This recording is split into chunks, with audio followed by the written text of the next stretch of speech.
Halo teman-teman semuanya, apa kabar? Semoga dalam keadaan sehat, amin. Ketemu lagi dengan saya Gulo dalam program Dunia Kampus oleh Jadi PNS. Kali ini kita akan terbang ke Amerika Serikat dan sudah bersama kita salah satu anak muda kebanggaan Indonesia yang tengah menyelesaikan studi magisternya di MIT dengan beasiswa LPDP. Sudah bersama kita Mas Daniel Caesar Pratama atau yang biasa disapa dengan Mas Daniel. Halo Mas Daniel, apa kabar? Halo, apa kabar? Sehat-sehat. Ya, Mas Daniel, udah makasih Mas sudah mau meluangkan waktunya live nih ya dari Amerika Serikat. Hmm. Bagaimana nih proses perjuangan Mas dulu? Sedikit ya dari S1-nya kemudian bisa diterima di MIT dan juga bagaimana sih belajar di MIT itu sendiri. Semoga teman-teman yang melihat bagaimana sharing session Mas Daniel tadi mendapatkan inspirasi dan bisa menjadi the next Indonesian ya.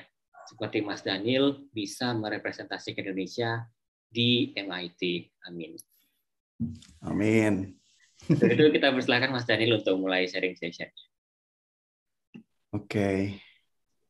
Terima kasih banget nih Mas Jaya udah mau undang aku untuk sharing-sharing cerita pengalamanku. Em, Gimana sih bisa keterima di MIT dan kuliah di MIT itu kayak apa gitu.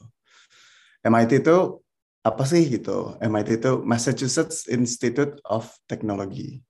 Jadi ya semacam ITB gitulah untuk Amerika Serikat gitu.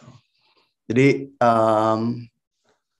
ini cerita perjalananku S2 di MIT. Kenalan dulu, tadi Mas Mas Gula udah sempat kenalin sedikit. Namaku Daniel, panjangnya Daniel Cesar Pratama. Sekarang kuliahnya S2 di jurusan City Planning di Department of Urban Studies and Planning di MIT. Nah, di MIT ini aku nggak cuman kuliah, tapi juga aku bekerja sebagai research assistant di salah satu laboratorium di MIT, namanya City Form Lab. Mhm. Dan kemudian aku juga merupakan LPDP Awardee 2019. Nah, kalau mau follow-follow, boleh nih. Follow aku di Instagram, di Twitter, atau baca-baca tulisanku di Medium. Aku sering nulis tentang kota juga gitu. Jadi Wow, kalau mau teman-teman tertarik, silakan follow dan baca-baca. makasih Mas Daniel. Nah, kita hari ini mau ngapain sih? Mau ngobrol-ngobrol apa sih? Kalau aku paling yang akan kita obrolin satu perjalananku bisa sampai ke MIT, terus kayak kenapa aku pilih jurusan City Planning dan kenapa aku pilih jurusan City Planningnya di MIT. Nah, terus aku mungkin akan sharing juga sedikit tentang gimana sih kehidupannya di MIT, kehidupan akademik, kehidupan non akademik, kotanya sendiri tuh kurang lebih kayak apa gitu. Terus yang terakhir aku mau share tips and tricks untuk teman-teman yang mau cari S2 atau mau cari beasiswa dan terutama untuk teman-teman yang tertarik kuliah di MIT gitu. Nah, cerita dulu nih ya awalnya. Jadi itu dulu aku S1-nya di ITB, jurusanku tuh jurusan arsitektur. Nah, di S1 tuh dulu aku kerjanya main, nongkrong gitu. Jadi salah satu yang paling didapatkan dari S1 tuh adalah teman-teman gitu ya, networking dan lifelong friends gitu. Dan tapi juga aku tuh di S1 tuh aktif banget di himpunan. Jadi aku belajar organisasi, belajar belajar berpikir kritis, belajar kayak oh kalau adu argumen tuh gimana gitu, kurang lebih kayak gitu.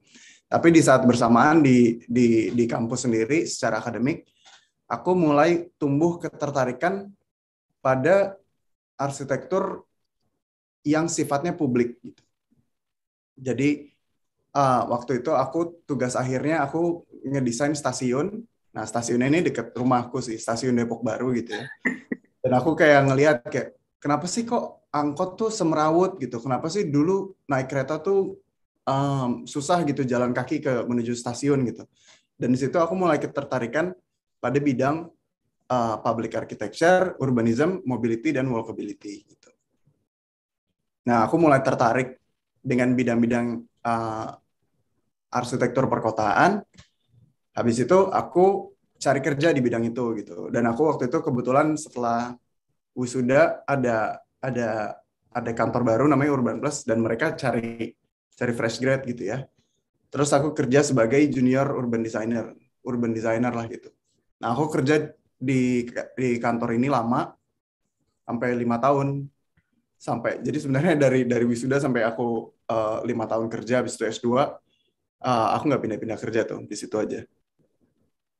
Nah urban design tuh apa sih? Urban design tuh sebenarnya kurang lebih eh, bagaimana kita merencanakan ruang fisik yang ada di kota gitu. Gimana sih kita menggambar jalan, menaruh jalan, berapa jarak antar perempatan, terus kayak bagaimana bangunan itu merespon jalan, merespon taman, eh, gimana interaksi antara kantor, perumahan, terus ruang terbuka gitu-gitu. Nah, aku kerja sebagai urban designer um, di kantor Urban Plus ini. Nah, selama 5 tahun aku berkarir tuh um, ketertarikanku tuh bertumbuh gitu. Ketertarikanku akan dunia perkotaan itu bertumbuh. Aku jadi tahu lebih banyak masalah-masalah perkotaan, terus juga jenis-jenis proyek yang uh, ada di dunia perkotaan tuh apa aja sih gitu. Terus kemudian skill-skill yang diperlukan tuh kayak apa, skill analytics, skill design, skill cara berpikir dan presentasi dan lain-lain.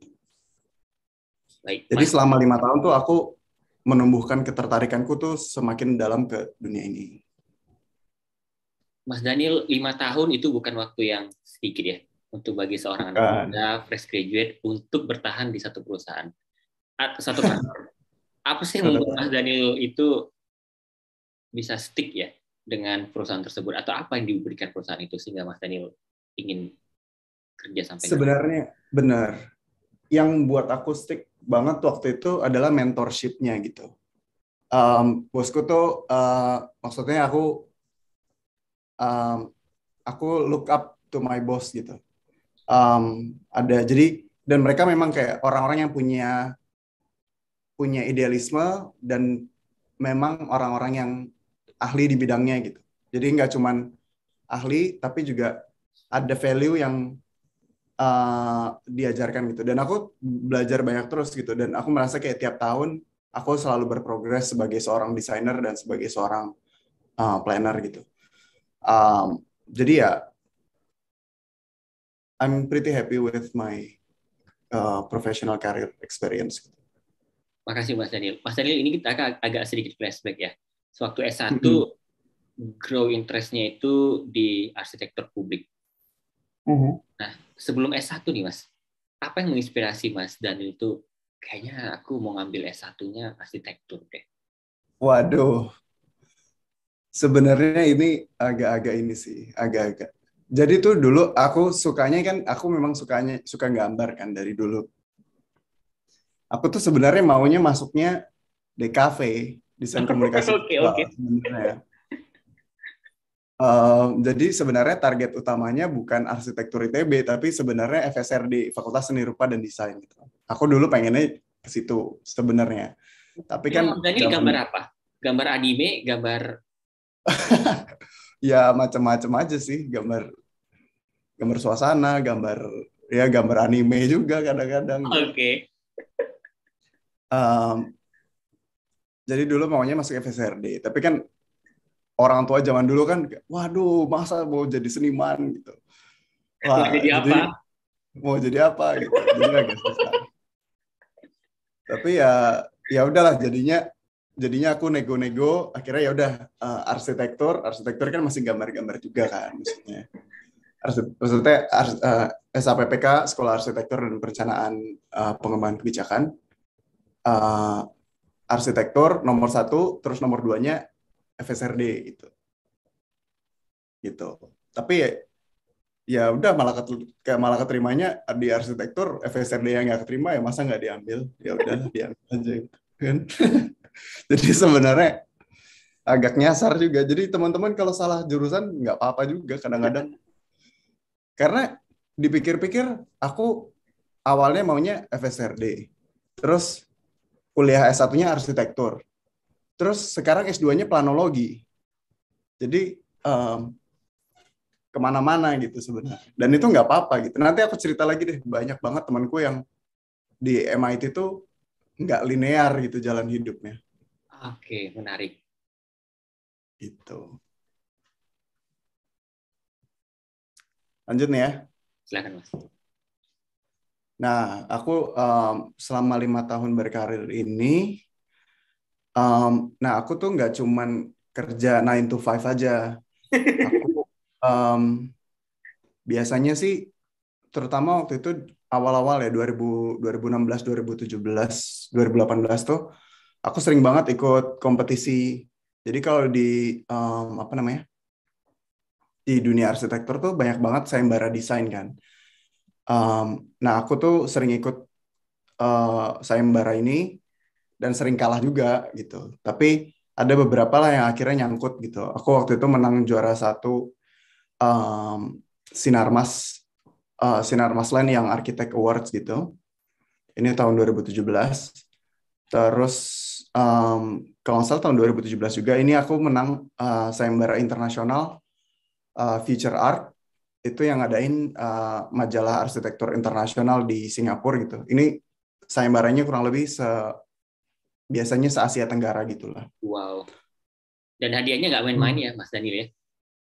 Hadiahnya lumayan itu tabungan buat buat persiapan S2, ya kan? Kalau nggak, nanti gue cerita deh. Persiapan S2 tuh juga nggak murah soalnya. Jadi selain, benar nih, jadi sayembara ini selain aku waktu itu latihan, kalau di kantor kan kita belajar dari bos kan, maksudnya kayak, Daniel kamu kerjain ini gitu. Oke. Mhm. Kalau misalkan kita bikin tim sendiri, kita ngedesain sendiri, kita menentukan sendiri kan kayak, oh apa ya yang harus dianalisis, apa yang harus didesain, gimana nih kita bagi tugasnya kerjasamanya, terus gimana cara kita mempresentasikannya gitu. Kalau dari kantor kan ada gaya presentasi tersendiri kan. Nah ini kita seperti latihan mencari mencari gaya desain kita sendiri gitu, mencari gaya analisis kita sendiri gitu. Nah, di sini juga termasuk di dalamnya adalah nyari uangnya gitu, nyari uang untuk persiapan S2 atau buat beli laptop baru lah atau buat apa gitu kan. Nah, terus dari sayembara ini aku juga banyak latihan gimana sih rasanya tuh gagal gitu, gimana rasanya kalah gitu. Nah, itu tuh sering banget. Jadi aku wah gila banyak banget ikut lomba desain.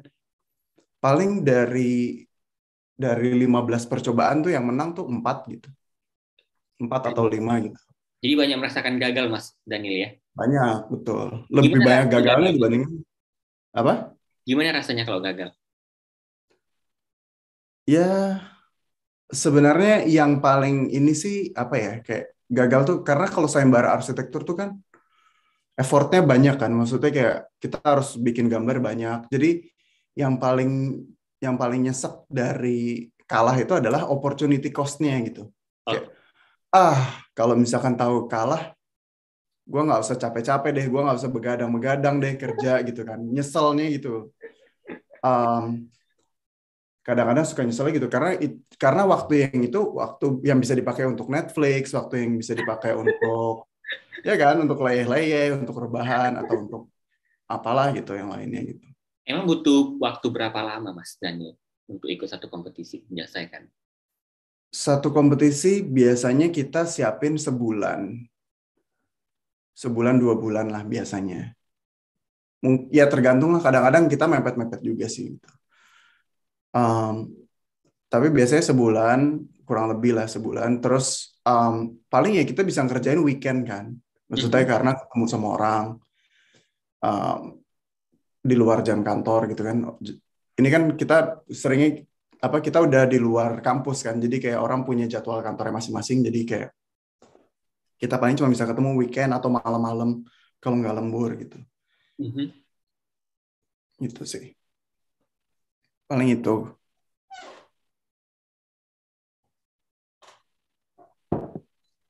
Nah, lanjut ya. Nah, selain itu juga di kantorku tuh ada yang namanya apa ya? Ada divisi, bukan divisi sih, kayak anak perusahaan yang sifatnya lebih ke komunitas gitu. Mhm. Nah, di sini itu aku jadi pro bono researcher dan desainer juga di Urban Post Institute. Nah, salah satu pekerjaan yang kita lakukan itu adalah kita ngedesain trotoar untuk pemerintah DKI Jakarta. Nah, trotoar ini apa ya? Jadi ini kan kayak fasilitas publik yang orang nggak suka. Kadang-kadang kita merasakan gitu, tapi kayak kita nggak tahu bahwa itu tuh perlu didesain gitu. Nah, aku tuh waktu itu kita kita ngedesain jaringan trotoar di Blok M. Jadi kalau teman-teman suka jalan di Jalan Melawai, Jalan Mahakam, Jalan Bulungan, nah itu tuh aku yang waktu itu kerjain tuh. Wah, nanti kalau saya lewat dari situ, wah ini kerjaan Mas Daniel nih. Biar tak foto nih, Mas Daniel nih. Betul, ya itu masih junior lah. Jadi detail-detailnya kurang lebih ya, tapi lumayan lah maksudku. Aku seneng banget gitu kalau kalau main ke Blok M tuh terus kayak ngeliat ada orang jalan kaki di situ, terus kayak dipakai uh, bahkan kayak dipakai PKL gitu. Menurutku tuh kayak aku happy gitu karena sekarang kalau dulu dipakai PKL trotoarnya habis gitu. Tapi kalau sekarang ada PKL di situ orang masih tetap lewat gitu. Jadi kayak um, apa ya? Ruang kotanya tuh teraktivasi gara-gara kita memperbaiki jalur trotoarnya ini. Mhm, mhm, Nah, waktu itu tuh kita sempat ngundang komunitas teman-teman tunanetra mhm, untuk nyobain nih, kita cobain yuk jalan di sini gitu. Karena salah satu fitur jalur trotoar ini adalah si apa jalur difabelnya ini yang warna kuning ini. mhm, mhm, Terus mereka cobain, terus mereka punya banyak komentar juga kayak oh ini cukup bagus di sini tapi kayak kurangnya di sini. Terutama waktu itu kurang-kurangnya sih pas perempatan-perempatan gitu sih. Memang memang susah sih gitu. Um, tapi jadinya dengan kita terjun ke komunitas, kita ngobrol langsung dengan orang-orang yang menggunakan trotoar ini secara langsung, kita jadi ngerti masalah yang bukan on paper gitu. Ini kayak masalah yang dihadapi orang-orang di dunia nyata gitu. Waktu itu sih mereka salah satu yang waktu itu paling ngena buatku adalah, oh iya mas ini trotoarnya bagus sih sebenarnya, tapi ya kita mungkin nggak pakai ya karena memang kita nggak ada tujuannya di sini dan rumah kita nggak deket sini gitu. Jadi kayak walaupun trotoarnya, jadi ngedesain trotoar itu nggak berarti orang tuh jalan di situ gitu. Karena orang kan jalan kan logis kan, dia jalan dari A ke B, misalkan dari rumah ke kantor. Kalau mhm. rumah dan kantornya nggak jaraknya terlalu jauh atau misalkan nggak, maksudnya ada banyak alternatif moda transportasi lainnya gitu. Jadi ternyata isu orang berjalan kaki itu sangat berkaitan dengan banyak-banyak isu perkotaan lainnya gitu. Gitu. Nah, jadi banyaklah pelajaran yang bisa diambil dari kita terjun langsung ke komunitas gitu. Nah, habis itu aku ngerasa kan kayak oh banyak banget nih isu-isu perkotaan yang perlu dipelajari karena satu satu isu itu berkaitan dengan isu lainnya. Kayaknya aku harus S2 deh gitu. Jadi waktu itu aku nyari S2 tahun 2008, persiapannya 2018 tapi pengumumannya 2019 gitu. Mhm. Aku apply LPDP, aku apply waktu itu TU Delft di Belanda sama MIT. Tapi tahun itu tuh tahunnya gagal. Dan itu tuh ngelihat ini tuh, aduh kayaknya sedih banget gitu. Karena persiapan ini kan udah bayar IELTS, udah bayar. Masing-masing ini bayarnya $100 loh. $100 tuh berarti 1,5 juta gitu kan. Bener. Berarti ini habis keluar 3 juta, IELTS bayar 2 juta, ini udah keluar 5 juta. Um, tapi ya gagal. Terus apa ya sedihnya kalau Dav tuh apa ya dia ini banget sih jujur banget gitu nolaknya tuh jujur gitu jadi sakit kan gitu. Kayak oh portofolio kamu kurang seimbang dengan yang kami terima gitu jadi kayak waduh nyesek banget gitu kayak apa gua kurang jago ngedesain apa gimana gitu. Jadi ya ada bagus nggak bagusnya sih. Jadinya kita ngerti kan kayak oh berarti yang harus kuperbaiki adalah portfolionya gitu. Kalau abis itu aku waktu itu LPDP aku tuh nggak lolos wawancara sih. Jadi aku lolos di administrasi, tes gitu di awal. Tapi abis itu wawancaranya nggak lolos. Jadi ya udah tuh 2019 itu um, intinya tema tema 2019 adalah kegagalan aja. Tapi waktu itu aku nggak nggak berhenti sih. Akhirnya aku coba lagi tahun 2019 akhir aku coba lagi apply lagi. Kenapa Mas Nah, Dani nggak berhenti, Mas? kenapa? Kenapa nggak berhenti aja, Mas? Udah banyak ditolak, Mas. Em, karena aku merasa nggak tahu sih. Aku nggak mau.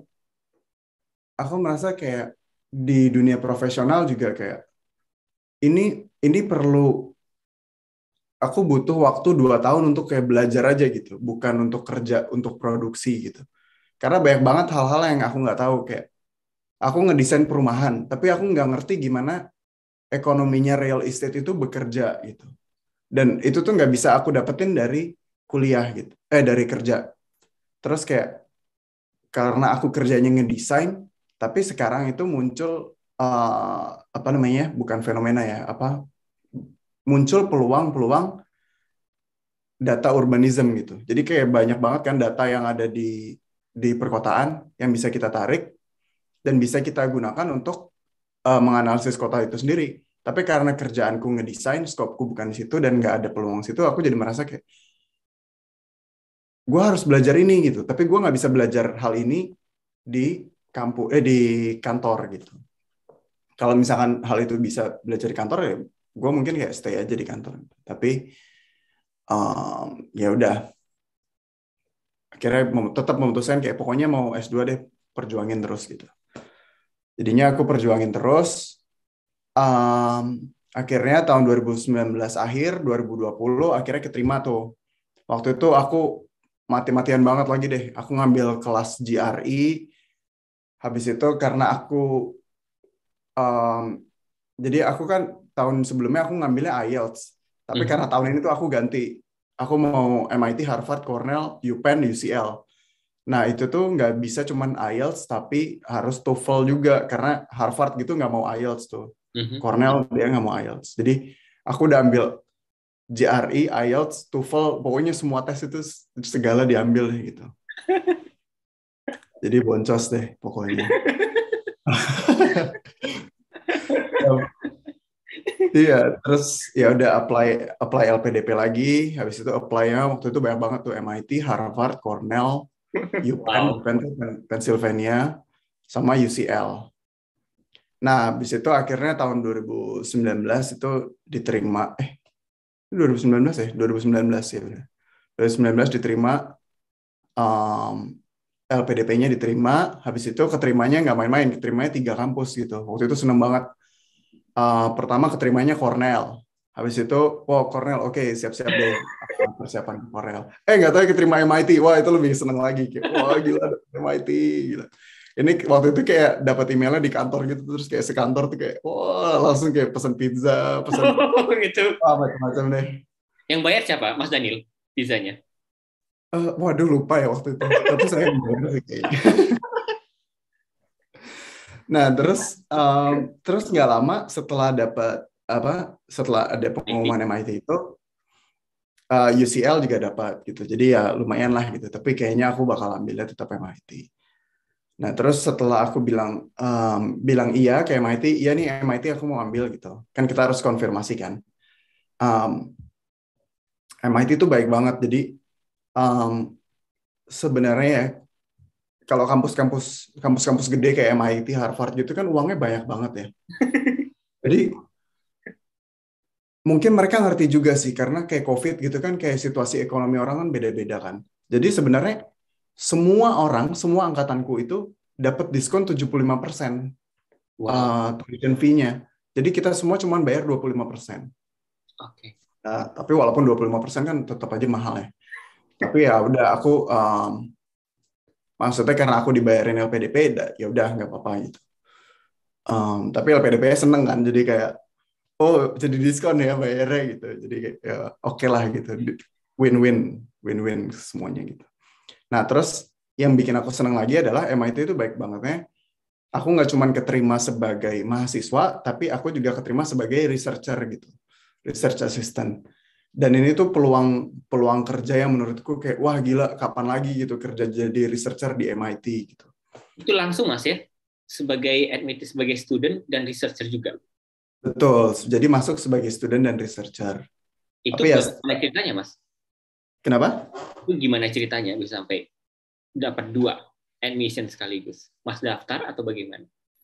Nah, jadi aku sebenarnya nggak daftar sih, tapi aku bilang di esai aku. Kan aku esai nulis nih. Kayak menurutku tuh, aku bilang kayak, oh ketertarikanku tuh di bidang perencanaan fisik perkotaan, dan terutama di bidang walkability, di bidang akses ke public transport, akses ke ruang terbuka, dan lain-lain. Aku bilang kayak gitu. Dan menurutku, hal ini cocok banget dengan apa yang dikerjakan oleh laboratorium ini, namanya City Form Lab ini, aku bilang gitu. Jadi aku mention aja gitu, kayak aku mau belajar di bawah mentorship-nya namanya Profesor Andreas Sevcuk gitu. Menurutku kayak aku tertarik banget dengan risetnya beliau. Beliau punya experience juga di Indonesia, dan kayak aku punya pengalaman proyek di Indonesia. Menurutku kayak aku bisa memberi nilai lebih gitu untuk laboratorium ini, karena aku punya koneksi ke Indonesia, beliau punya pengalaman di Indonesia, beliau punya metodologinya, aku punya pengetahuan lokalnya gitulah gitu. Jadi kayak aku bilang gitu di apa namanya di apa namanya motivation letterku gitu. Terus ya udah, ternyata beliau kayak wah itu seneng banget deh waktu itu. Cakep. Dapat dapat penawaran student sama research assistant di lab itu gitu. Jadi emang ini lab yang benar-benar aku impikan gitu. Dan yang paling bikin aku senang adalah beliau email langsung gitu. Jadi Wow. beliau tuh kayak wah Daniel, congratulations, we are looking forward to work with you gitu gitu. Wah gila itu senang banget. Wow. Wow. Itu dreams come true banget ya, Mas Dan kayak gitu. Benar, Wow, benar wow, wow, wow. gitu. Wah Wow. itu senang banget ya waktu itu. Mas Daniel Nah, Harvardnya gimana? kenapa? Harvardnya gimana? Oh, Harvard gak keterima. Tenang. Jadi walaupun tetap walaupun ini ceritanya sukses, tetap ada porsi gagalnya gitu. Jadi yang nggak keterima tuh Harvard sama UPenn itu nggak keterima. Waduh. Jadi dari 5 keterima 3. Jadi ya nggak apa-apa lah kalau gitu waktu itu. Lucunya tuh sebenarnya tuh jadi LPDP tuh cuman boleh masukin 3 kampus. Nah karena MIT tuh tahun sebelumnya aku udah ditolak kan, jadi kayak aduh mungkin nggak MIT deh gitu. Tapi tetap nyobain. Jadi aku masukinnya sebenarnya ke LPDP tuh Harvard, Cornell, Harvard, UPenn sama UCL gitu. Tapi ya udahlah, maksudnya kayak akhirnya aku bilang gitu ke LPDP-nya, aku nggak keterima nih Harvard-nya gitu, tapi keterimanya MIT gitu, boleh nggak tuker gitu. Terus kayak aku bilang gitu kayak diskon loh 75% gitu, mau nggak? Terus akhirnya LPDP, oh iya oke oke boleh boleh. Aduh, ini luar biasa sekali Mas Daniel, dan ini surat cintanya Mas ya dari Ini sudah MIT Mas cintanya ya. nih. Ini Betul, ini department head-nya gitu.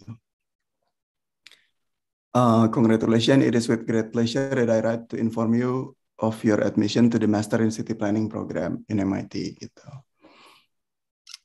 Gitu. Sebelumnya kan ini kayak we are unable to offer you admission. Nah, sekarang ini kayaknya tenang. enable semua ya. Unable semua gitu. Waduh, ini makasih banyak Mas Daniel udah nunjukin surat cintanya. Semoga untuk teman-teman ya, dengan adanya melihat surat cinta langsung nih semakin termotivasi dan langsung nih ya semangatnya, wah nanti nextnya aku harus dapat surat cinta nih kayak Mas Daniel nih, biar makin banyak nih anak Indonesia yang kuliah di kampus top dunia. Amin. Amin. Nah, senang banget kan udah mau siap-siap nih akhir 2020 berangkat. Nah, ini akhir 2019 udah mau senang-senang, udah mau siap-siap. Nggak taunya COVID.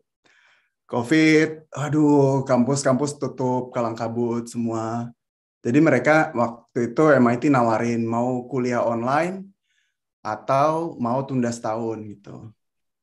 Terus aku pikir kayak, wah kuliah online, kalau kuliah online-nya di sana jadwalnya jam 1 siang, jam 2 siang gitu, di sini jam 1 pagi, jam 2 pagi. Kayaknya nggak mungkin deh gitu, belajar sendiri dunia, maksudnya COVID kan waktu itu kan banyak ini ya, banyak uncertainty gitu, kayak kita nggak tahu dulu belum ada vaksin, terus kayak dulu belum ada, maksudnya banyak banyak negara tuh masih lockdown gitu. Kita juga nggak tahu di Indonesia tuh situasinya ini mau krisis ekonomi atau mau apa gitu, kita nggak tahu lah gitu. Jadi benar-benar takut waktu itu. Jadi ya udah deh kita tunda aja setahun gitu. Jadi tunda setahun, tetap kerja di perusahaan yang sama, tapi WFH gitu. Tapi ya udah waktu itu memang gloomy banget sih 2020 awal gitu kan. Dan aku yakin kayak ini banyak banget orang yang merasakan hal serupa gitu, kayak ada peluang nggak bisa diambil gitu. Jadi tapi ya udah waktu itu buatku adalah itu peluang untuk belajar skill-skill baru gitu di ini kan kayak jadi kita nggak perlu commuting gitu. Jadi ada banyak waktu yang kita bisa pelajari, kita pakai untuk belajar gitu. Jadi waktu itu aku belajar hal-hal yang kayak menurutku kayaknya nyambung nih dengan dunia ini. Jadi aku belajar GIS, aku belajar Python, belajar data analytics dikit-dikit gitu. Aku nggak jago-jago amat sih, tapi bisa lah gitu, ngerti dikit gitu. Terus waktu itu kayak kita sempat bikin proyek-proyek kolaborasi sama teman-teman, kayak kita bikin design thinking, gimana sih kalau kita mau memperbaiki jalur sepeda di Jakarta gitu. Terus kita bikin workshop virtual. Waktu itu kayak awal-awal pakai iseng-iseng ngulik-ngulik Miro, terus kayak pakai Zoom tuh gimana sih bikin participatory design pakai Zoom kayak gitu-gitu. Terus kayak aku iseng banget aja waktu Indonesia, itu Mas, ya? kayak, hmm? Dengan teman-teman Indonesia, Mas, ya? Teman-teman di Indonesia ini aku masih di Jakarta semua. Jadi kayak ya udah kita Gitu. ngulik-ngulik gitu. Aku memang kayak hobinya ngulik-ngulik aja sih. Jadi kayak ada waktu kosong ya udah ngulik. Waktu itu aku sempat kayak super iseng tuh ya udah beli 3D printer terus kayak ngulik gimana sih cara 3D print gitu. Terus ternyata susah gitu. Ya udah tapi ya udahlah. Yang penting udah ngerti sekarang. Tapi ya udah akhirnya 2021 akhirnya jalan deh berangkat ke MIT, pamitan sama keluarga, pamitan sama pacar, jadi LDR nih sekarang.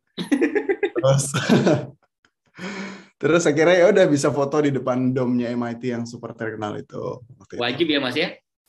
Wajib banget. Pokoknya kalau ada tamu lagi main ke sini, ini lagi main nih gitu ke Cambridge, gue ajaknya ke sini pasti foto di depan sini. Mas Daniel, gimana rasanya, Mas, pertama kali Mas berdiri di depan domnya, Mas? Yang pasti dingin sih. Ini Jadi dingin walaupun karena memang suasana di sana atau dingin karena perasaan nih, Mas LDR? enggak dong. Dingin karena memang cuacanya dingin gitu. Tapi memang awal-awal LDR itu juga agak sedikit gimana gitu ya. Sekarang ya masih udah mulai beradaptasi gitu. Jadi walaupun kayak gini gitu, walaupun kesannya cerah gitu mataharinya, tapi itu kadang-kadang tuh 16 derajat Celcius gitu. Itu kan kayak AC di kamar 16 aja udah dingin. Gitu. Tapi waktu itu ini banget sih. Ya, aku maksudnya kalau orang dengar kalau orang tuh pasti nanya gitu, Nil ngapain sih belajar city planning, kok belajarnya ke Amerika gitu. Kota-kotanya Amerika kan jelek gitu. Kayak kita tahu apalah suburbia, sprawl, habis itu kayak jalan tol yang kayak sampai ruwet banget gitu. Tapi kota Cambridge itu ternyata bagus gitu. Kota Cambridge itu memang banyak kota-kota di Amerika itu yang nggak bagus-bagus amat. Tapi kota Cambridge sendiri itu bagus gitu. Itu menurutku salah satu kota dengan perencanaan kota yang salah satu yang paling baik lah gitu. Banyak jalur sepeda, public transportnya juga bagus. Terus paling isunya adalah harga rumah tuh mahal banget aja gitu. Dan harga sewa tuh mahal banget gitu. gitu sih. Mhm. Nah, terus iya kenapa sih pilih mau kuliah city planning dan kenapa sih pilihnya MIT? Nah, kalau aku sendiri ini sederhananya ya, kenapa hal-hal yang melatar belakangi kenapa aku mau ambil city planning. Selain karena memang kayak background aku dan ketertarikan aku di yang udah aku pupuk dari dunia dari sejak S1, habis itu di dunia karir. Tapi kayak menurutku sendiri observasi kita, menurutku kita semua pasti tahu bahwa populasi kita itu di Indonesia tuh semakin bertumbuh dan juga kota-kota kita tuh semakin besar gitu, ya kan? Yang tadinya Jakarta, Jakarta jadi Jabotabek, jadi Jabodetabek gitu. Terus ya kan, jadi makin gede gitu. Surabaya juga makin tumbuh. Kota-kota di terus kita mau pindah juga pindah ibu kota negara ke Kalimantan gitu. Kota-kota itu kayak semakin lama semakin bertumbuh gitu. Mhm. Dan seiring dengan pertumbuhan populasi dan pertumbuhan kota, semakin banyak juga masalah yang ada di kota gitu. Ketidakadilan, terus unsustainability gitu. Kayak gimana sih caranya kota itu mengurangi emisi karbon gitu-gitu. Terus kayak polusi-polusi. Terus affordability juga. Kayak banyak banget generasi kita yang nggak bisa beli rumah, tapi sementara rumah-rumah di perkotaan itu juga banyak yang kosong gitu. Rumah-rumah itu dijadikan aset spekulatif gitu. Ini kan masalah gitu. Dan masalah ini tuh ruwet gitu. Terus akses dan mobilitas gitu. Walaupun sekarang Jakarta udah maju banget, udah ada MRT, udah ada LRT, KRL-nya udah bagus banget gitu. Tapi masih ada banyak dan terutama Transjakarta tuh menurutku Transjakarta tuh salah satu yang paling powerful gitu di Jakarta ya. Tapi masih aja ada area-area yang tidak terjangkau public transport. Mhm. Dan kalau dibandingkan dengan Jakarta, yang lain tuh ini banget, timpang banget gitu. Kalau kita di Kabupaten Bogor aja, yang masih dekat dengan Jakarta gitu, itu susah banget kan. Kita mau naik KRL atau mau ke ujung-ujungnya kemana-mana kita harus beli motor atau harus punya mobil. Terus juga kemiskinan gitu. Kita di kota ngelihat ada kampung, tapi ada rumah elit juga. Itu ada ketimpangan sosial, ada ketimpangan gaji, ada ketimpangan ekonomi gitu kan. Dan masih banyak lagi masalah yang perlu diselesaikan gitu. Makanya aku tuh merasa kayak ini masalah yang urgent dan ini masalah yang perlu kita selesaikan bersama-sama gitu. Mhm. Nah, yang bikin aku tertarik belajar city planning itu adalah karena ilmu city planning itu sangat interdisciplinary dan sangat komprehensif gitu. Jadi aku senang banget karena aku backgroundnya dari desain kan, dari arsitektur dan desain. Aku bisa approach masalah perkotaan dari sisi desain. Tapi ada juga orang yang approach-nya dari data science, gitu, dari statistik perkotaan. Itu menarik juga. Ada juga yang melihatnya dari sisi sosiologi. Ada yang dari ekonomi. Ada yang dari ekonomi makro, ada yang dari mikroekonomi. Ada juga yang mempelajarinya dari sisi politisnya gitu, power dynamics-nya. Siapa sih yang mengambil keputusan pemerintah kota atau pemerintah nasional atau justru dari sektor private gitu, dari sektor privat. Terus community itu sebenarnya ada powernya nggak sih gitu? Komunitas grassroots itu ada powernya nggak? Gimana dinamika politis itu bekerja untuk mengambil keputusan di perkotaan? Terus ada yang approach-nya kuantitatif, ada yang approach-nya kualitatif, ada yang melihat dari sejarah dan teori, dan masih banyak lagi. Jadi aku senang banget karena kayak aku bisa ngambil ilmu-ilmu dari banyak bidang keilmuan lain untuk memecahkan masalah perkotaan gitu. Dan aku senang banget gitu. Aku tuh suka suka banget kalau kayak ngobrol misalkan kayak ada misalkan kayak ada teori kayak cities itu seperti living organism gitu. Mhm. Kayak karena dia kayak interaksi antara organ satu dan organ lainnya gitu. Jadi kayak itu ngambil dari bidang ilmu-ilmu nature gitu. Kadang-kadang bisa kayak gitu atau ngobrol sama anak-anak data science, bisa loh ini kita pakai machine learning untuk mengidentify ini itu kayak gitu.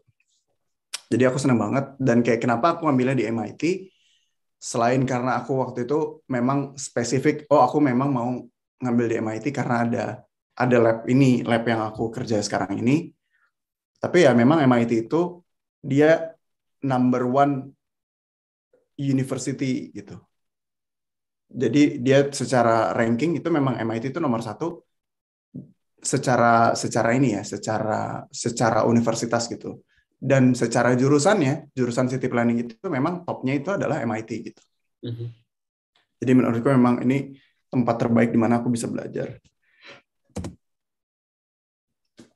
Nah, aku ini kampusku nih kayak gini. Ini student lounge-nya di mana kayak kita kayak apa ngerjain tugas di situ, terus kayak kadang-kadang diskusi, kadang-kadang Zoom call juga di situ gitu. Ini sehari-hari aku kalau di MIT tuh ya kelas biasa gitu. Dan yang aku paling suka yang tadi aku cerita, kelasnya tuh interdisciplinary banget gitu. Mhm. Walaupun aku jurusan city planning dan aku ada mata kuliah wajib, tapi aku mata kuliah pilihannya tuh banyak banget. Aku bisa ambil mata kuliah ekonomi, bisa ambil mata kuliah bisnis, bisa ambil mata kuliah data science, data visualization gitu. Bisa ambil kuliah transportasi dan lain-lain gitu. Dan di kelasku city planning sendiri, kadang-kadang suka aja tuh ada nyelip satu orang transportasi masuk, orang ekonomi masuk gitu. Jadi kayak ya udah rame gitu jadinya. Dan kayak masing-masing tuh bawa perspektifnya masing-masing. Dan yang aku paling suka banget tuh teman-temanku tuh beragam banget gitu. Kayak dulu pas aku ke ITB tuh aku ngerasa kayak, oh ada orang dari Aceh, ada orang dari Bandung, dari Jogja, dari Flores gitu. Itu kayaknya udah beragam banget gitu. Wow. Ini jauh lebih beragam lagi gitu. Ada yang dari uh, ada yang dari ada yang dari Eropa, ada yang dari Afrika, ada teman dari macam-macam deh pokoknya. Ada berapa Um, banyak Mas Daniel untuk satu kohort angkatannya Mas Daniel di situ? satu angkatanku tuh 45 orang. 45 orang, Mas Daniel. Kalau Wow, nggak salah. itu Orang, sangat kompetitif sekali ya. iya. Orang Indonesianya ada 3. Jadi aku nggak sendiri. Yang masuk Oke. city planning itu ada 3.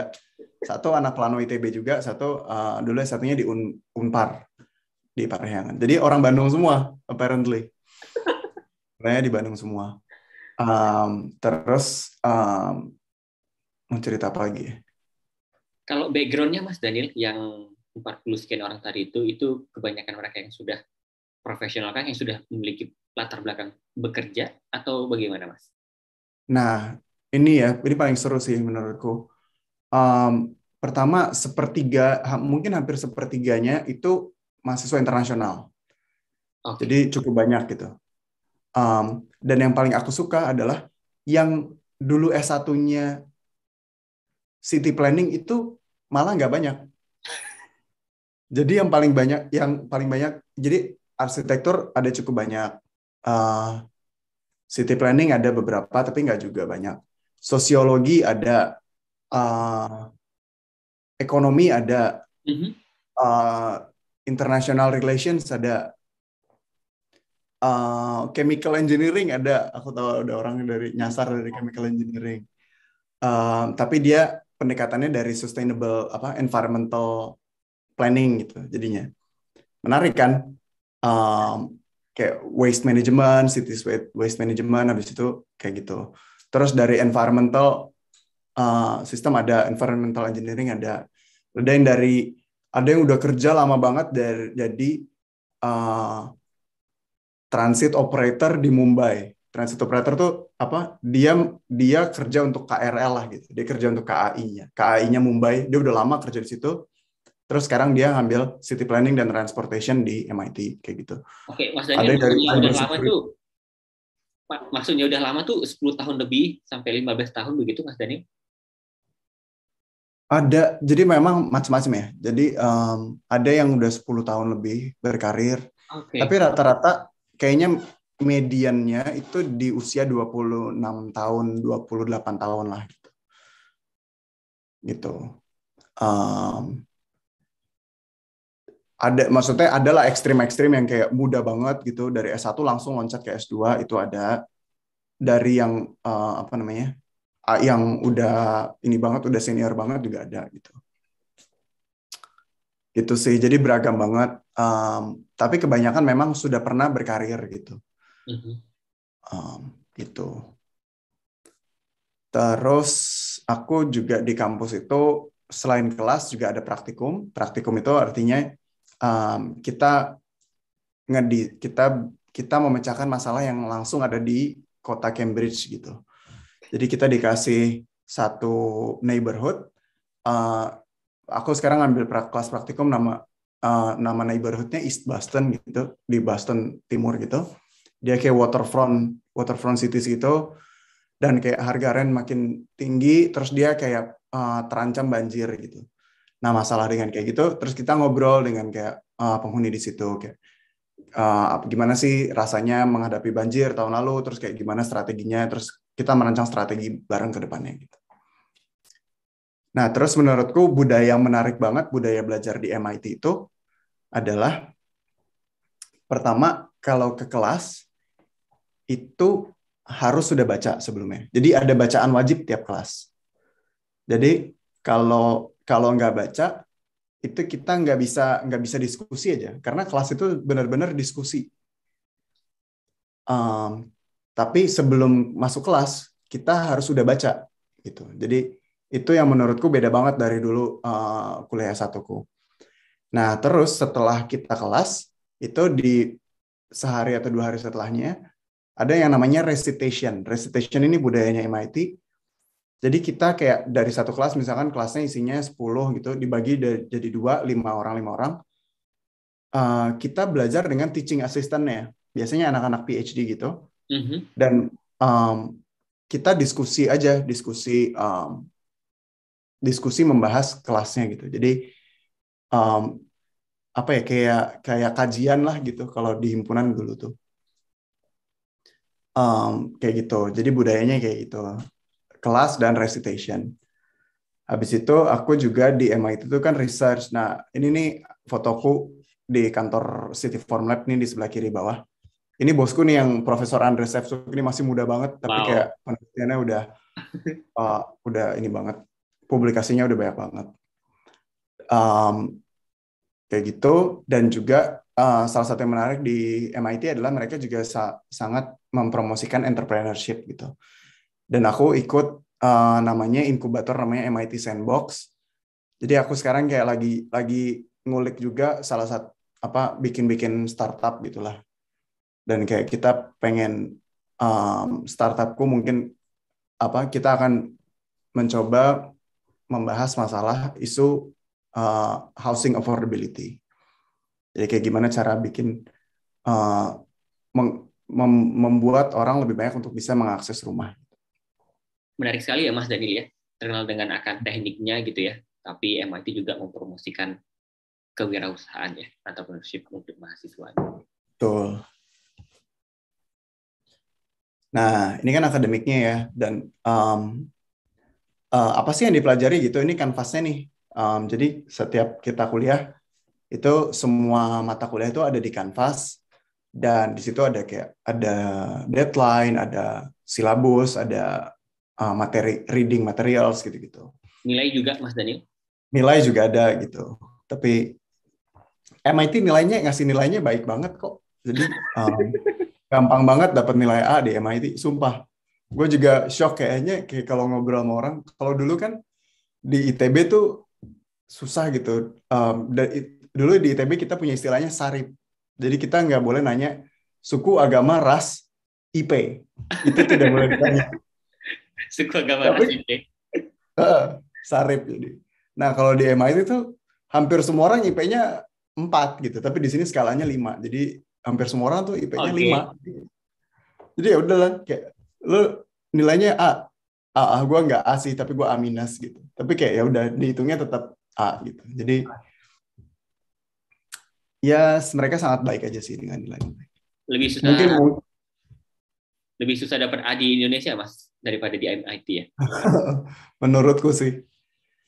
Yang penting kita datang ke kelas, kayak sering diskusi gitu, kayak nggak diem-diem aja. Terus kayak kita juga siapin baca, terus kayak kita ngerjain tugas gitu. Dan ngerjain tugasnya tuh seringkali kayak boleh kok ngerjain tugas barengan gitu. Yang penting kayak nulisnya tetap sendiri-sendiri gitu. Apalagi kayak kalau kelas-kelas kayak statistik yang karena macam-macam kan kayak background kita, jadi kayak Mhm. Mas lumayan. Daniel, itu sebelum datang ke kelas kita harus baca ya. Itu berapa banyak yang dibaca, Mas? Puluhan, ratusan, atau berapa buku? Mungkin. Kita biasanya baca artikel gitu ya. Paling tiga artikel dikali 10 sampai 20 halaman. Enggak apa? 30 kali 20. Berarti berapa tuh? 60 halaman lah, 60 sampai 80 halaman gitu. Tapi ya skim aja, skim terus kayak big ideas-nya ini nggak harus baca detail banget. Yang penting kayak kita punya apa namanya, ada bahan untuk diskusi lah gitu. Kayak, apa sih yang kita nggak tahu gitu? Nanti kita tanya di kelas gitu. Apa sih maksudnya? Kenapa dia nulis ini gitu? Kayak gitu. Yang dipelajari itu aku belajar teori, history, quantitative and qualitative reasoning. Di situ ya statistik, regression, kualitatif ya gimana cara interview orang dengan baik gitu-gitu. Terus planning economics, GIS, gimana cara membuat peta dan berpikir tentang data spasial gitu. Terus juga design dan site planning, data analytics, data visualization. Terus kita juga kayak belajar negosiasi dan lain-lain. Macam-macam lah gitu yang bisa dipelajari di situ planning gitu. Yang menarik waktu itu kayak di Januari kemarin ada mata kuliah cuman sebentar itu judulnya Hacking the City. Kayak gimana caranya ngehack kota gitu. Itu menarik juga sih. Memanfaatkan data-data yang tersedia di publik untuk kita ambil. Habis itu kayak untuk menjelaskan satu fenomena di kota. Itu salah satu mata kuliah yang seru. Nah, ini risetku, riset yang sekarang aku bantuin di City Form Lab itu gimana sih kita memetakan dan memodelkan walking and cycling infrastructure in city. Dan kita simulasikan gimana sih pedestrian itu bergerak di kota, apakah dari rumah ke kantor, dari kantor ke sekolah, dari taman ke stasiun gitu-gitu. Kita coba simulasikan semua kemungkinan origin destination dan kayak kita petain gimana pedestrian itu bergerak di kota.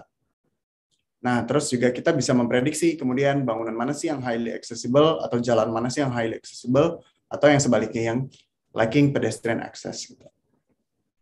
Nah, dengan demikian kita nanti bisa sebalikannya gitu. Selain kita mengerti, kita menganalyze, kita juga bisa mendesain gitu. Kita gimana sih kalau kita mau lokasi terbaik untuk menempatkan sekolah negeri supaya sekolah negeri itu orang-orang bisa jalan kaki gitu. Anak-anak murid-muridnya bisa jalan kaki ke sekolah. Nah, itu jadi kayak kita bisa pakai data untuk berarti lokasi yang paling bagus di kota itu sebenarnya di sini, di sini, di sini, di sini. Kayak gitu. Itu sedikit banyak tentang risetku. Nah, sekarang kan tadi kan udah akademik gitu ya, akademik riset. Nah, ini yang non akademik saya ngapain sih gitu kalau di MIT, kalau di Cambridge tuh ya kalau aku sih hobinya cycling sama foto-foto gitu ya. Jadi ya udah sepedahan aja kemana gitu. Kadang-kadang nggak tahu kemana ya udah sepedahan aja gitu. Bawa kamera habis itu kayak foto-foto.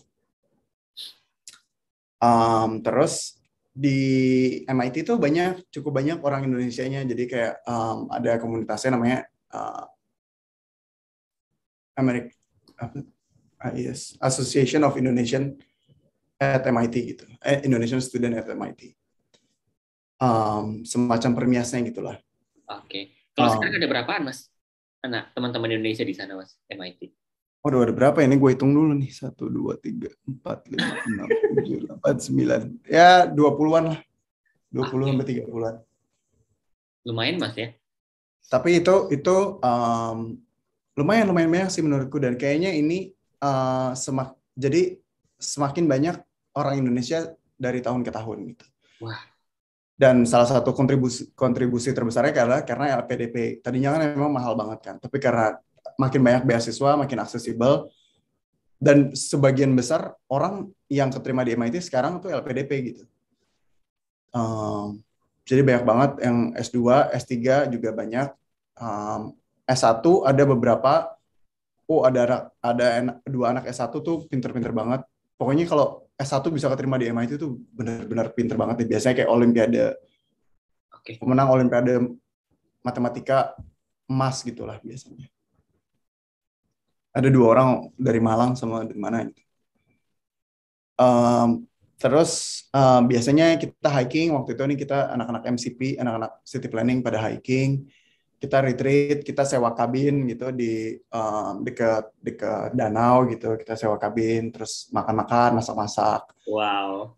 terus potluck gitu ya. Kadang-kadang suka aja kayak random gitu, Jumat ini potluck yuk, potluck, terus kayak rame gitu. Jadi kan macam-macam ya, ada orang dari Mesir, ada orang dari Pakistan, ada orang dari China gitu. Jadi makanannya tuh rame gitu. Kayak nggak nyambung tapi seru aja gitu. Misalnya kayak kadang-kadang kita waktu itu bawa apa ya? Gue waktu itu bikin ayam goreng gitu, ayam goreng terus kayak tempe mendoan gitu. Tempe di sini surprisingly ada, itu yang gue kaget. Oh, di sini ada tempe. Siap. Tempe mendoan. Oh, gila, orang-orang bule itu suka banget tempe. Pokoknya kalau dikasih tempe kayak, wah gila ini enak banget gitu. Terus kayak, apalagi tempe mendoan kan kayak, wah gila, terus mereka happy banget. Gitu, seru deh pokoknya kalau kumpul-kumpul gini. Terus ya Cambridge itu sih sebenarnya kalau kotanya sendiri, Cambridge itu kota pelajar banget, banyak banget mahasiswanya. Karena ada MIT, ada Harvard, itu kan sebelahan tuh. Aku juga kadang-kadang ngambil kelas di Harvard gitu.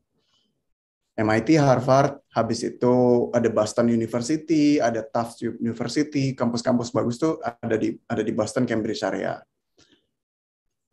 Aku tuh tinggalnya di dorm, nah dormku tuh kayak gini nih, di kiri atas, dan kayak gini situasinya. Dan ya udah kayak kafe-kafe juga lumayan banyak, open space banyak, taman-taman gitu. Kalau kita mau belajar di taman gitu bisa, tapi ya dingin aja gitu. Terus banyak bangunan-bangunan bersejarah gitu-gitu banyak juga. Jadi ya seru lah pokoknya di kota ini gitu. Tapi memang nggak seseru New York sih. Kalau New York tuh wah rame banget gitu, banyak banget. Restorannya jauh lebih banyak, museumnya jauh lebih banyak, terus kayak lebih lebih hidup. Ini lebih tenang lah gitu, nggak kayak New York. New York kan kayak hingar-bingar. Lu mau clubbing, lu mau apa bisa lah pokoknya gitu. Di sini ya bisa juga, tapi kayak nggak banyak opsinya gitu. Makan bisa lah gitu. Cuman di sini nggak ada restoran Indonesia masalahnya gitu. Jadi kalau teman-teman mau buka restoran Indonesia di Cambridge itu bisa, peluang bisnis yang sangat besar. Tentunya dengan ada tempe Mas ya, wajib ya. Ada tempe mendoan itu wajib. Nah, sekarang paling aku mau share tips and tricksnya gimana sih kalau mau S2 gitu. Kalau menurutku, sebelum kita memutuskan mau S2, ada beberapa pertanyaan yang perlu kita refleksikan gitu. Dan pertanyaan-pertanyaan ini boleh dijawab dengan ya, tidak, atau mungkin yes, no, maybe gitu. Gak apa-apa, tapi ini hal-hal yang kita perlu refleksikan aja. Pertama, teman-teman ada ketertarikan apa nggak sih dengan topik tertentu atau isu tertentu? Dan ketertarikan ini apakah semakin lama tuh semakin bertumbuh gitu? Kalau menurutku, misalkan kayak teman-teman misalkan ya tertarik dengan kopi gitu, tertarik dengan dunia kopi. Terus kayak pertama kayak suka nyobain kopi, suka beli kopi. Terus kayak lama-lama kayak gimana sih cara bikin kopi yang enak, brewing methodnya gimana, terus kayak apakah pakai mesin kopi atau apa, terus kayak gimana cara mengambil biji kopi yang enak itu yang kayak apa gitu. Jadi kayak makin lama tuh ketertarikannya makin bertumbuh gitu. Oh gimana sih sejarah kopi di Indonesia gitu. Nah kalau teman-teman merasa kayak, kok gue berpikir kayak gini ya di hal ini gitu. Berarti teman-teman itu indikasi bahwa teman-teman punya passion di bidang itu. Nah tanyalah ke diri sendiri kayak, ada nggak sih hal yang membuat teman-teman tuh tertarik di suatu hal gitu. Nah terus pertanyaan refleksi kedua adalah, S2 ini teman-teman pengen sendiri atau sebenarnya ini orang lain yang pengen dari teman-teman gitu. Kadang-kadang ada juga kan yang kayak, ya gue nggak pengen banget sih S2, tapi kayak jabatan untuk naik jabatan harus bisa S2, harus S2 kayak gitu. Atau orang tua maksa nih harus S2 gitu-gitu. Sebenarnya nggak apa-apa juga sih, tapi direfleksikan balik aja. Kalau menurutku motivasinya tidak akan sekuat kalau motivasi itu datang dari diri sendiri gitu. Jadinya nantinya waktu belajar yang dipakai di kampus itu bakal lebih bermakna aja sih kalau itu benar-benar datang dari diri sendiri gitu. Nah, sebenarnya pertanyaan selanjutnya adalah kalau teman-teman dapat pekerjaan yang gajinya lebih tinggi dan pekerjaan yang lebih menarik, teman-teman masih mau S2 atau enggak gitu. Karena kadang-kadang S2 kan juga supaya kita gajinya lebih tinggi atau role-nya lebih menarik gitu. Tapi kalau misalkan udah dapat gitu job yang gajinya lebih tinggi dan role-nya lebih exciting, ya udah mungkin nggak perlu S2 gitu. Tapi kalau tetap mau S2 karena kayak memang penasaran aja dengan topik ini gitu, ya nggak apa-apa juga gitu. Tapi ini untuk refleksi aja gitu. Terus juga berapa banyak nih teman-teman mau investasi dan apakah investasi teman-teman itu akan berguna secara jangka panjang gitu. Dan investasi ini bukan cuma investasi uang, tapi investasi waktu, tenaga, dan pikiran gitu. Dan karena memang persiapannya menurutku sendiri, aku perjuangan banget gitu, jatuh bangun juga gitu. Dan kayak kalau misalkan teman-teman kayak merasa kayak, nggak pengen-pengen banget dan kayak ini terlalu besar effortnya untuk hal yang mungkin aku nggak pengen-pengen banget, itu ya nggak juga nggak apa-apa gitu. Dan pertanyaan selanjutnya adalah teman-teman siap nggak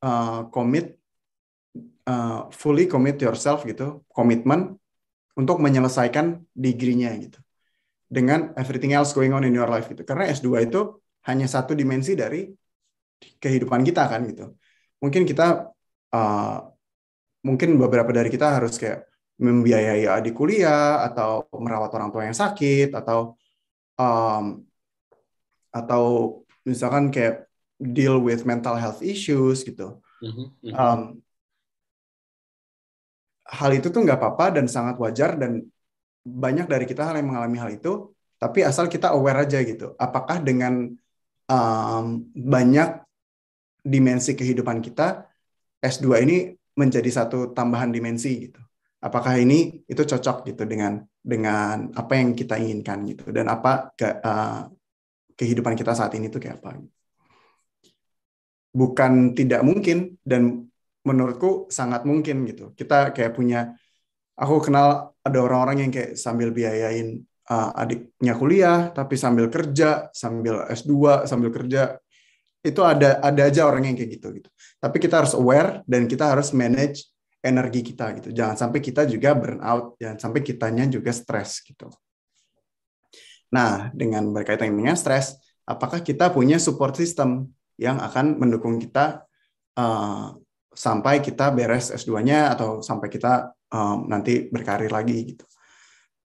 Gitu, support system ini sangat penting banget, dan kayak aku bersyukur ada keluarga support, aku punya pacar yang sangat suportif gitu, dan aku teman-teman di sini juga seru gitu. Kalau aku kayak ngobrol dengan teman-teman di sini kayak bosen nih, kita jalan yuk kemana gitu, itu pasti bisa kayak gitu. Gitu. Ini pertanyaan refleksi gitu ya. Dan aku yakin bahkan dan ini tidak harus dijawab dengan iya semua gitu. Kayak kita bisa ragu-ragu, bisa tidak, tapi kita tetap dapat S2 itu juga bisa gitu. Tapi ini hanya sesuatu untuk direfleksikan. Nah, step-stepnya kayak apa sih secara umum gitu? Kalau menurutku sih yang krusial itu adalah prepare diri sendiri. Semakin banyak experience yang kita bangun, semakin banyak project dan semakin banyak pengalaman hidup yang kita bangun, itu semakin mudah kita mengetahui apa yang kita mau gitu sih menurutku sih ya gitu. Jadi yang menarik yang aku sadari ketika aku S2 adalah nggak ada seorang pun di MIT itu yang boring. pasti dia pernah kayak terjun ke komunitas, dia pernah riset, dia pernah menang lomba, dia pernah dia jalan hidupnya itu berlika-liku gitu. Jadi uh, jalan hidup yang berlika-liku dan tidak linear itu nggak masalah banget gitu. Itu justru membuat kita itu semakin kaya akan pengalaman dan itu menjadi modal kita untuk melanjutkan S2 gitu, melanjutkan untuk mencari ilmu yang lebih banyak gitu.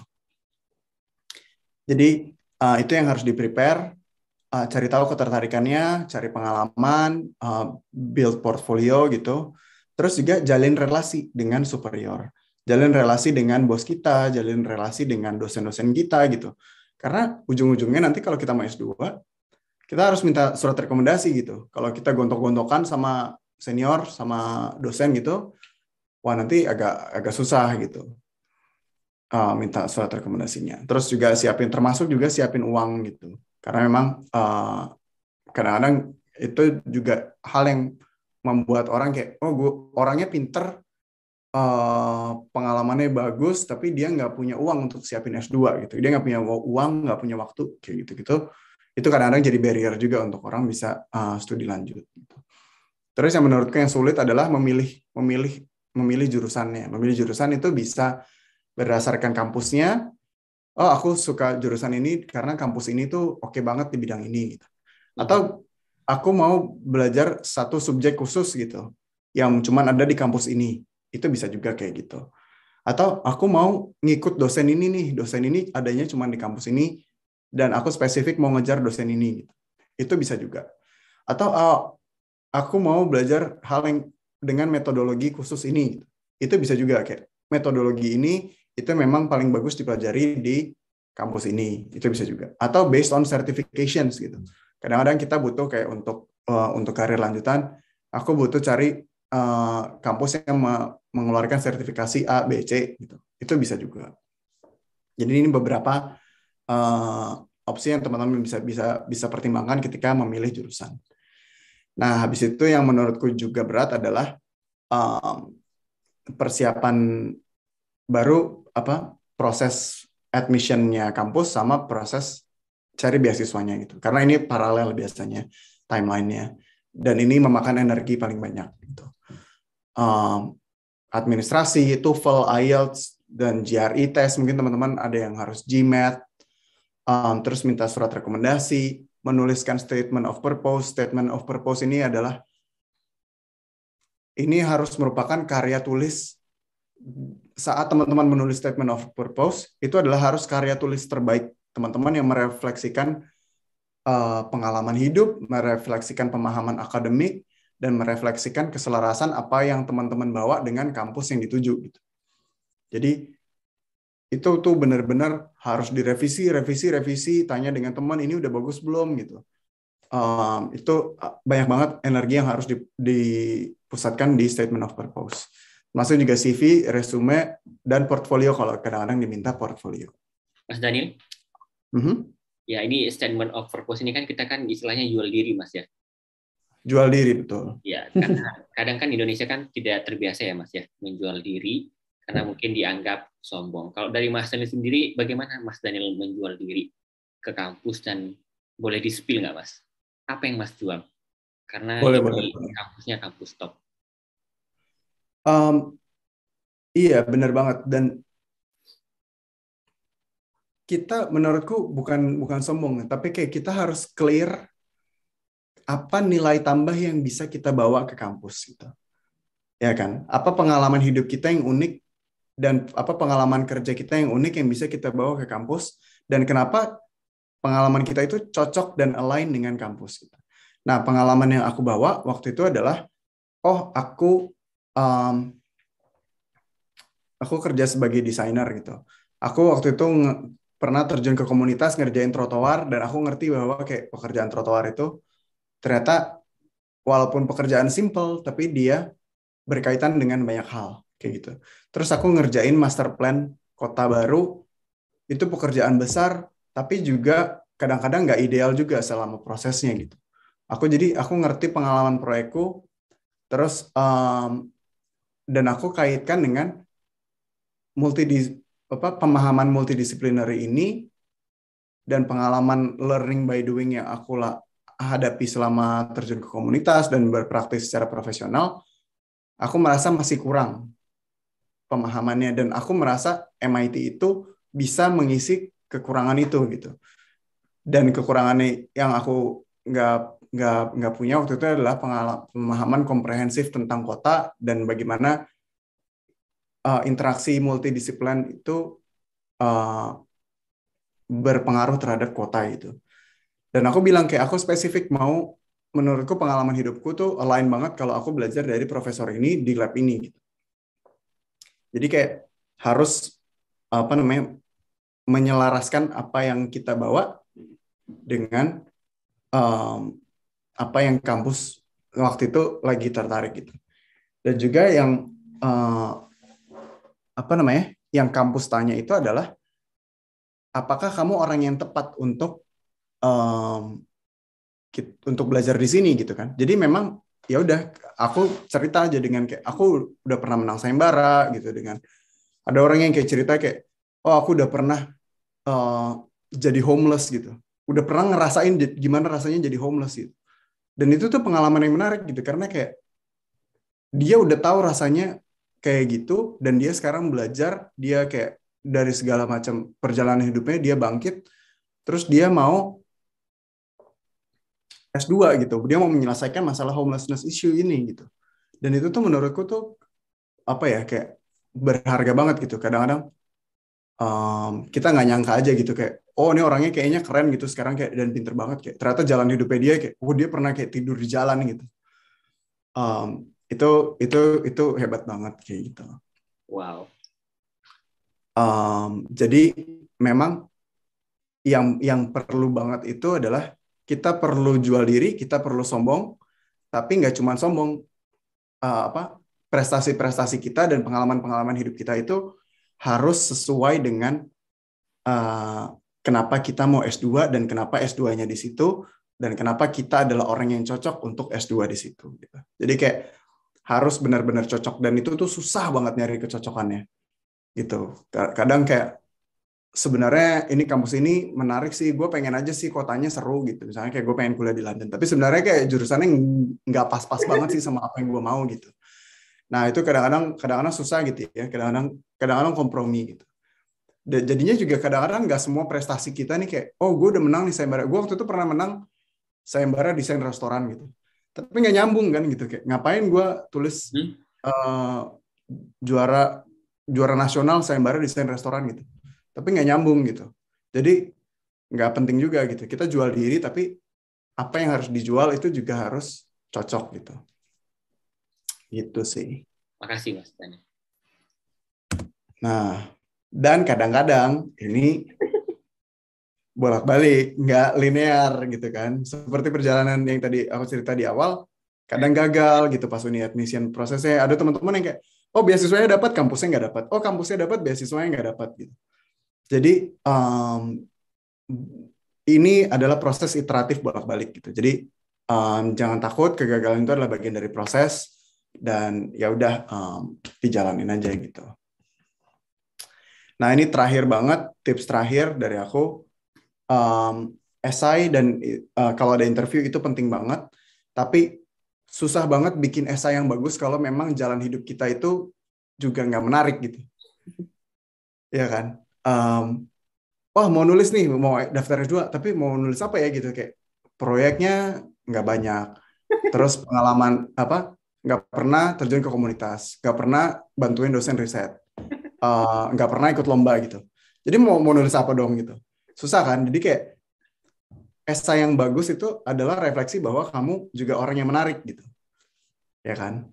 Terus juga esai yang bagus itu adalah refleksi dari pikiran kita yang terstruktur juga gitu. Jadi memang kita harus punya cara berpikir yang terstruktur, dan kemudian itu nanti terrefleksikan dari karya tulis kita.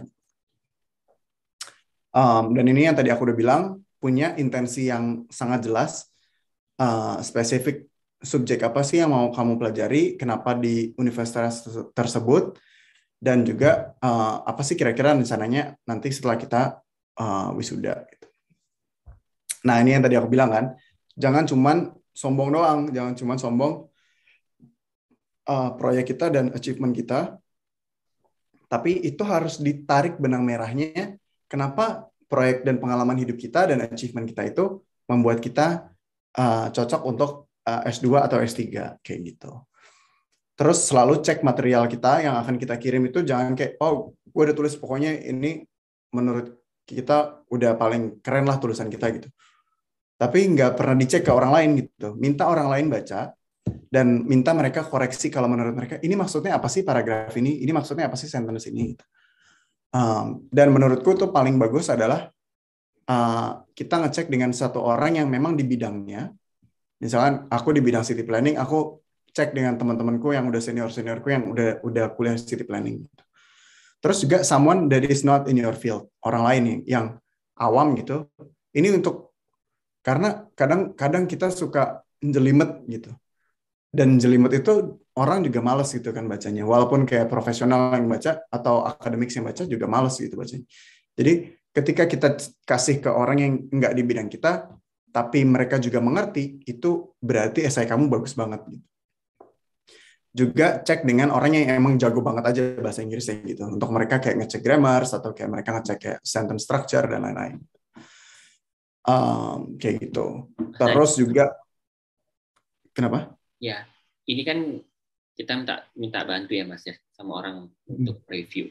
Kalau Mas Daniel, bagaimana Mas Daniel menemukan orang untuk mereview esainya Mas Daniel? Caranya waktu itu dari teman-teman sih, dari jaringan di kampus. Pertama dari jaringan di kampus dan dari jaringan di kantor. Dari jaringan di kampus itu banyaklah anak-anak ITB yang teman-teman dari Plano, teman-teman dari RC yang udah kayak udah S2 segala macam. Aku minta mereka kayak, kan kamu waktu itu udah keterima nih di Delft, kamu udah keterima nih di Erasmus, kamu udah keterima di Harvard dan lain-lain. Minta dong review esainya gitu. Nah itu aku beruntung sih karena aku punya jejaring itu. Terus teman-teman dari kantor juga bos-bos gitu minta dong review dong ini menurut Bapak Ibu gimana gitu. Nah tapi kalau teman-teman nggak punya kenalan, kenalan aja di LinkedIn. Cari aja orang yang kayak mau yang lagi kuliah di MIT atau lagi kuliah di Harvard atau lagi kuliah di mana di kampus tujuan teman-teman. Aku yakin sebagian besar orang mau bantuin. Karena aku sendiri nerima ada orang dari Mesir tiba-tiba nge-link-in aja kayak cold email saja kayak gue pengen ini nih ngambil kuliah city planning di MIT, gue punya pertanyaan, lu mau balas email gue nggak gitu, gue punya pertanyaan ini, dan balas-balas aja gitu. Wow. Dan di MIT terutama di city planning kalau teman-teman mau teman-teman bisa daftar program namanya MIT PASS, PASS, MIT PASS. Nah, itu nanti teman-teman daftar gratis sebelum proses admission-nya, nanti teman-teman bakal di mentoring untuk siapin persiapannya. Dan semester lalu aku mentorin 3 orang. 1 orang Jakarta, 1 orang dari Bandung, 1 lagi orang di Bangkok.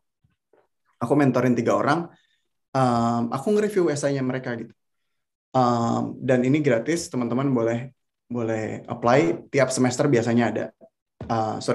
Tiap tahun ajaran biasanya ada. Jadi masuk aja ke websitenya MIT, nanti pasti ada gitu. Kayak gitu.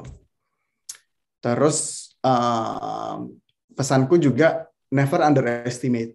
Kadang-kadang ada administrasi yang kurang atau ada tes medis yang kita kurang masukin. Terus ada ya gitu-gitulah. Kadang-kadang aku tahu ada orang-orang yang kayak math-nya pintar segala macam tapi kayak tes LPDP-nya gagal di yang kayak gitu-gitulah gitu. Administrasinya doang atau apa gitu. Dan juga ya udah have a ton of luck gitu, karena kayak kadang-kadang keberuntungan itu sangat penting gitu. Gimana caranya kita punya keberuntungan yang baik? Ya berdoa, terus kayak jalin relasi yang baik dengan orang tua dan senior-senior gitu.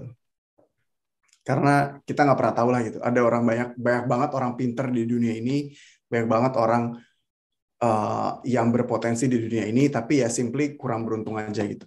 Dan kalau kurang beruntung di tahun itu, coba lagi di tahun selanjutnya. Terus juga minta rekomendasi dari orang yang signifikan dan relevan gitu. Jadi ya kadang-kadang ini susah sih karena kayak kadang-kadang kita minta siapa ya orang yang powerful, misalnya kita minta dekan untuk nulis surat rekomendasi buat kita, tapi dekan itu sebenarnya nggak kenal-kenal amat sama kita. Nah itu susah tuh, ya kan? Ada nih dosen yang kayak kenal sama kita, tapi dia sebenarnya dia bahkan belum jadi dosen gitu, asisten dosen doang gitu. Dia kurang powerful, tapi dia kenal banget sama kita. Tapi ada juga dosen yang kayak powerful, tapi dia nggak kenal-kenal banget sama kita. Ya ini agak susah sih menyeimbangkannya gitu. Tapi ya harus dicoba aja gitu. Kayak gitu sih dari aku. Thank you banget udah mau dengerin gitu. Mas Daniel kuliah di MIT stres ya, Mas? Kalau di bawah stres. Karena apa ya? Selalu ada alasan buat stres lah gitu. Selalu ada alasan buat minder. Kalau menurutku ya. Minder dengan teman-teman. Minder dengan teman-teman. Karena mereka tuh udah bukannya pinter, jago ngomong. Aku menurut kayak aku di ITB dulu aku merasa kayak aku bisa lah articulate my thoughts gitu. Aku bisa kayak menstrukturkan pikiranku dengan baik di bahasa Indonesia. Tapi begitu di bahasa Inggris, kadang-kadang yang aku mau sampaikan 100% yang keluar 70% gitu. Gitu. Itu yang kadang-kadang buat aku minder gitu.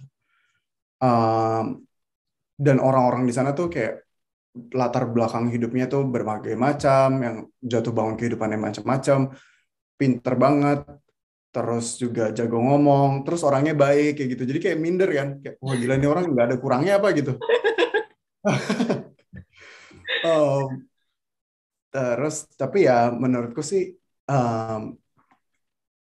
ya nggak bisa gitu juga gitu karena mereka juga mungkin merasakan hal yang sama juga gitu dengan kita itu, dan mereka ngeliat kayak kita juga wah gila ini orang keren banget, mungkin kayak dia dari Indonesia kayak perjalanannya jauh, maksudnya kayak gaya hidupnya dan maksudnya dengan culture shock dan dengan kayak belajar di second language bahkan kayak third language gitu, itu juga mereka juga kagum gitu dengan kita gitu. Jadi buatku ya stres, kalau mau dibawa stres pasti stres, tapi ada banyak cara untuk kita nggak stres gitu. Kayak kita bisa main, kita bisa nongkrong, bisa bercanda-bercanda, bisa kayak Netflix, bisa kayak meditasi, bisa macam-macam lah gitu. Ada banyak cara untuk kita dikompres. Baik, Mas Daniel kampusnya sering menduduki peringkat 1 di dunia. Gimana Mas rasanya menjadi seorang mahasiswa MIT? Ya gimana ya rasanya ya? Menurutku sih kayak aku sangat bersyukur aja sih, karena kayak tiap hari pasti kayak ada kesempatan belajar yang menarik aja dari orang-orang, belajar dari teman, belajar dari dosen, dan kayak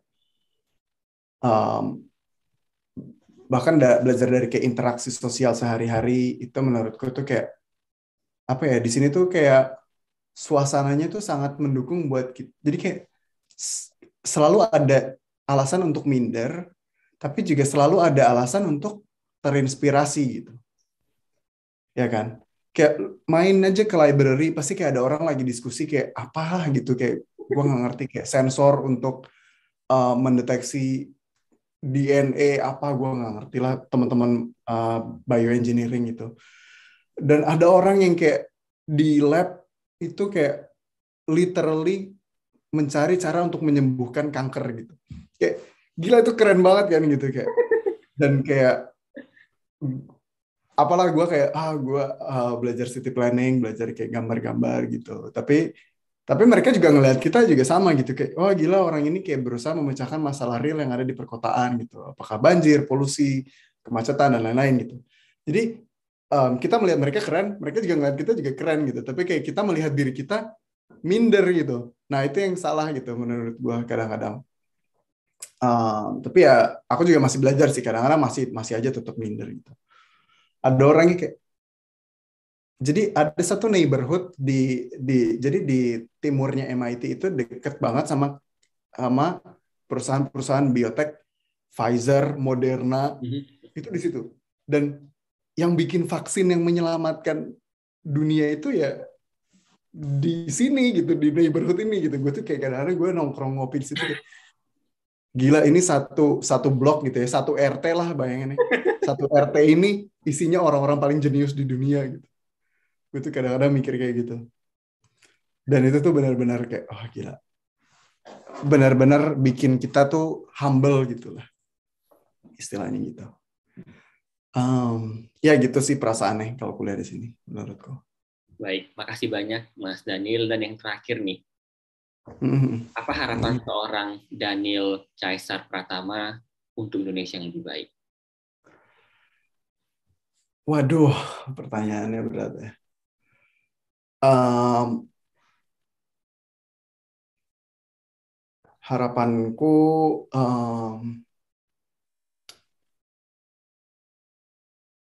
waduh, mungkin agak berat ya. Mungkin harapanku untuk anak-anak Indonesia gitu ya, yang lagi belajar, lagi meniti karir gitu. Jangan patah semangat. Jalan hidup orang itu berlika-liku, berbeda-beda, dan tetap harus berjuang aja gitu. Di bidang apapun, nggak harus kayak berjuang itu dengan akademik gitu. Berjuang itu juga ya kamu membiayai adik kamu kuliah, membiayai orang tua kamu yang sakit, itu juga adalah perjuangan gitu. Dan jalan hidup orang tuh berbeda-beda, dan perjuangan kita tuh masing-masing berbeda-beda, dijalanin aja, dan lakukan yang terbaik sebisa sebisa kita gitu. Um, dan aku mau bilang bahwa aku juga nggak mungkin bisa S2 kalau tanpa beasiswa, ya kan? Dan sekarang itu akses terbuka lebar, informasi terbuka lebar. Aku juga kadang-kadang anehnya adalah kayak belajar di MIT kan susah. Terus kadang-kadang aku belajarnya jadinya lihat tutorial di YouTube gitu. Jadi kayak kadang-kadang itu komplement juga, kayak gue udah kuliah di MIT tapi gue masih lihat tutorial di YouTube gitu ya. Ngapain gue kuliah di MIT ya gitu. Tapi itu artinya adalah informasi itu sedemikian terbuka lebar untuk teman-teman itu pelajari gitu. Teman-teman mau belajar machine learning itu dari YouTube juga bisa gitu. Ya kan, mau belajar hal-hal yang kompleks itu dari YouTube juga kadang-kadang bisa gitu. Jadi memang jalan hidup kita beda-beda, tapi aku mau bilang bahwa peluang itu terbuka lebar. Jadi kalau ada peluang, ambil. Gagal nggak apa-apa, coba lagi. Gitu. Kalau memang ini adalah uh, teman-teman yang benar-benar yang teman-teman inginkan gitu. Ini harapanku untuk anak-anak Indonesia sih yang mau belajar lebih lanjut gitu. Dan harapanku untuk kota-kota di Indonesia, terutama mungkin pemerintah dan private sector dan macam-macam gitu, uh, lebih banyak ruang-ruang dialog untuk isu-isu perkotaan, di mana kayak pemerintah lebih terbuka terhadap masalah-masalah perkotaan dan kayak terbuka atas masukan-masukan yang ada di media sosial atau di dunia akademis gitu. Jadi diskursusnya itu terbangun. Harapanku juga orang-orang yang ada di dunia akademisi nggak stay di laboratoriumnya masing-masing, tapi juga turun ke masyarakat untuk mengetahui masalah apa sih yang sebenarnya benar-benar terjadi di masyarakat, dan bisa memperjuangkan hak-hak masyarakat atas perkotaan ke pemerintah juga. Dan pemerintah juga nggak boleh tutup telinga. Pemerintah juga harus kayak dengerin apa nih yang suaranya masyarakat, suaranya akademisi, suaranya keilmuan yang sedang berkembang saat ini, dan mengambil keputusan dengan bijak gitu. Jadi juga apa ya, 3 cabang lah gitu, antara mungkin 4 cabang ya, antara pemerintah, sektor privat, habis itu akademisi, terus juga komunitas. Itu kayak harapanku memang ini ideal banget sih, tapi ya harapanku ada ruang untuk empat kubu ini duduk bareng-bareng, kita bahas arah kota kita ke depan itu seperti apa. Gitu. Itu mungkin harapanku untuk Indonesia ke depannya sih. Gitu. Amin, amin, amin. Itu mulia sekali harapannya, Mas Daniel. Makasih banyak, Mas Daniel sudah Hmm. sharing. Terima Sukses kasih Mas buat Gulo udah studinya. mau undang. Sama-sama, Mas. Sukses buat studinya dan sukses buat karirnya ke depannya. Semoga semakin banyak nih karya-karya Mas Daniel yang bisa menyentuh Siap. hati para masyarakat Indonesia dan memberikan impact yang lebih banyak lagi nih. Amin. Ya, terima kasih. Dan makasih banyak untuk teman-teman. Semoga apa yang telah diceritakan nih, yang telah dibagikan oleh Mas Daniel bisa memberikan inspirasi buat teman-teman dan membuka perspektif ya, paradigma baru buat teman-teman bagaimana kuliah luar negeri, terutama nih kuliah di MIT. Nanti semoga semakin banyak nih anak-anak Indonesia ya. Tadi Mas Daniel mengatakan growing ya jumlahnya. Semoga nanti salah satunya adalah teman-teman yang menyaksikan program ini. Amin. Amin. Makasih banyak sekali lagi Mas Daniel dan teman-teman. Saya Gulo dan seluruh tim dari Jadi PNS mengucapkan terima kasih. Sampai jumpa dalam program Dunia Kampus atau program lainnya oleh dari Jadi PNS. Terima kasih. Terima kasih.